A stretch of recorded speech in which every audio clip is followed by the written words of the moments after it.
মক্কার কাফেররা দেখে কোনোভাবে আল্লাহর নবীকে ঠেকাতে পারে না।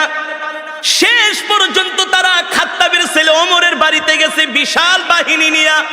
আবু জেহেল, আবু লাহাব, উতবা, শাইবা, ওলীদ ইবনে মুগীরারা খাত্তাবের ছেলে ওমরের বাড়িতে গেছে। যে বলে, ওমর শোনো শোনো, তুমি হলো আমাদের সবচেয়ে বড় নেতা, তুমি হলো শক্তিশালী সাহসী যুবক, আমরা তোমার কাছে একটা বিপদে পড়ে এসেছি। ওমর বলে, কি বিপদ বলো? বলে, এই মুহাম্মদ আমাদের বিরুদ্ধে অপপ্রচার করে, এই মুহাম্মদ বানায়া বানায়া কবিতা বলে সেটাকে কোরআন বলে চালায় দেয়। ওমর বলো, আমরা তো মুহাম্মদের এই কর্মকাণ্ড মেনে নিতে পারি না। বলেন নাউজুবিল্লাহ। ওমর ছিলেন বুদ্ধিমান, জ্ঞানী। ওমর ছিলেন, এ কারণে একটা প্রবাদ বাক্য আছে, মূর্খ বন্ধুর চেয়ে জ্ঞানী শিক্ষিত শত্রুও ভালো। আবু জেহেল আগে ছিল শিক্ষিত, এখন হয়ে গেছে মূর্খ। কারণ ছিলেন আবাল হেকাম, হেকমতের অধিকারী, জ্ঞানের বাবা, এখন হয়ে গেছেন মূর্খের বাবা আবু জেহেল। এই মূর্খ শয়তান আয়েশা বলে, ওমর শোনো, মুহাম্মদ খুব ডিস্টার্ব করতেছি, মুহাম্মদকে তোমাকে ছাড়া কেউ দমাতে পারবে না, তোমাকে ছাড়া কেউ দমাতে পারবে না। ওমর বলে, বলো কি করা যায়? বলে, মুহাম্মদকে সাইজ করো। নাউজুবিল্লাহ বলবেন না? আরে আল্লাহ নবীকে সাইজ করবে পৃথিবীতে এমন কারো ক্ষমতা আছে নাকি? শক্তি আছে নাকি? এই কোরআন তো কারো বানানো কোরআন না, এই কোরআন তো আল্লাহর জবানের কালাম।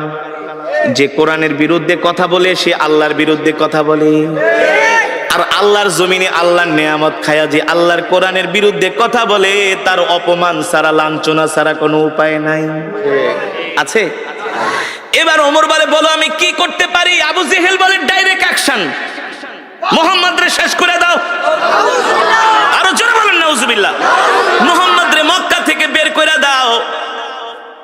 ওমর বলে, ঠিক আছে, নেতার দায়িত্ব দিছেন, আমি চিন্তা ভাবনা করি কি করা যায়। হেদায়েতের মালিক কি? হেদায়েতের মালিক আল্লাহ, হেদায়েতের মালিক আল্লাহ। হযরত ওমর বলে, ঠিক আছে, আমি চিন্তা করে দেখি মুহাম্মদকে কি করা যায়। হযরত ওমরের মন খারাপ, চিন্তা করতেছে কি করা যায়। আবু জেহেলের কথা শুনবে, আবু জেহেলের কথা শুনে কি আল্লাহ নবীকে অপমান করবে না কি করবে? হযরত ওমর চিন্তায় পড়ে গেলেন। তিনি মনে মনে সিদ্ধান্ত নিলেন, মূর্খ আবু জেহেলের কথা শুনে আল্লাহ নবীর সাথে বেয়াদবি করা ঠিক হবে না। তিনি শিক্ষিত মানুষ, মনে মনে ভাবতেছে, একটা কাজ করি, আগে যাই আমি নিজের চোখে মুহাম্মদকে একটু অবজারভেশন করি, আমি নিজে যে একটু মুহাম্মদকে দেখি, গতিবিধি লক্ষ্য করি, তার সাথে কথা বলি। কারণ একটা মানুষকে শুধু শুধু না যাই না শুই না তার গায়ে হাত দেওয়া, তাকে অপমান করা, এটা মূর্খতা ছাড়া আর কিছুই না। ঠিক কিনা বলে? দেখবেন মূর্খ মানুষ যদি শোনে চিলে কান নিয়ে গেছে, কানের দিকে না তাকায় চিলের পিছনে দৌড়ায়। এমন কিছু স্বভাবের মানুষ সমাজে আছে কি আছে না? ঠিক মক্কার কিছু মূর্খ মানুষরা এই স্বভাবের ছিল। ওমর ছিলেন বুদ্ধিমান, বলে, না না না, আবু জেহেলের কথায় কান দেওয়া যাবে না। আগে আমি মুহাম্মদকে যে নিজের চোখে দেখি, তার সাথে কথা বলি, তারপরে দেখি কি করা যায়। আল্লাহ নবী বাইতুল্লাহ নামাজ পড়তেছেন। হযরত ওমর বিকাল বেলা ঘুটঘুটে অন্ধকার, মাগরিবের সময় না, ওমর মনে মনে চিন্তা করে, সূর্যের আলোতে গেলে আবার মানুষজন দেখবে, মানুষজন দেখা বলবে, ওমর তুমি কি যে মুহাম্মদের সাথে মিলে গেছো। এই কারণে ওমর বলে, আমি মাগরিবের সময় বের হলাম, ঘুটঘুটে অন্ধকার, ঘুটঘুটে অন্ধকার। হযরত ওমর মাগরিবের সময় অন্ধকারে বের হলেন। আস্তে আস্তে করে হাঁটতে হাঁটতে তিনি বাইতুল্লাহর চত্বরে গেলেন, যেটা কাবা শরীফ। কোনটা? যেটা কাবা শরীফ, সেখানে গেলেন। হযরত ওমর বলে, আমি যে কাবার দেয়ালের পাশে লুকায় আছি, পালিয়ে আছি, যাতে মুহাম্মদ আমাকে না দেখে। আমি দেখি সুন্দর সুদর্শন একজন পুরুষ, সুন্দর সুদর্শন, অপরূপ সৌন্দর্যের অধিকারী। সুবহানাল্লাহ। হযরত ওমর বলে, আমি প্রথম মুহাম্মদকে দেখলাম, আমি তার সামনের সাইড দেখি নাই, শুধু পিছনের সাইড দেখছি। তার হাতগুলো এত সুন্দর, তার আঙ্গুলগুলো এত সুন্দর, পিছন থেকে তার কানগুলো এত সুন্দর। আমার নবীর চুলগুলো ছিল কোকড়া কোকড়া, অত কোকড়া না, অত লম্বাও না। সুবহানাল্লাহ।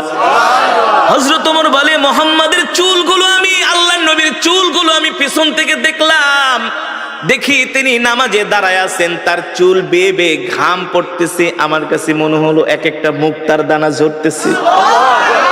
হযরত ওমর বলে আমি মুহাম্মাদের পিছনে দাঁড়ায় তাকে দেখতেছি, দূর থেকে দেখতে তার এত সুন্দর আকর্ষণীয় বডি ফিগার। সুবহানাল্লাহ।